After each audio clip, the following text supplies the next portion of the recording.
Mayang buntag niyo mga ka-idol no. So for today's video mga ka-idol, maglakaw rin ko mga ka-idol no, padulong sa SMC side mga ka-idol.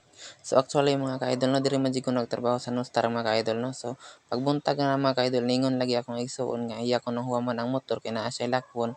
Ug mao to mga ka-idol na ako lang siyang giingnan nga i-drop na lang ko sa akong trabahoan dito sa Nostar. Ug pag human niya og drop na ako mga ka-idol, nilakaw na sa siya ug nisud na pud ko sa gate.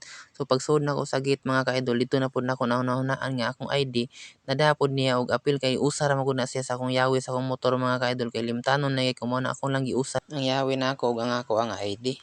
So karon mga ka-idol kay di man ta kasud sa gate mga ka-idol kay wa tay ID, automatic absent na pud ta ani mga ka-idol.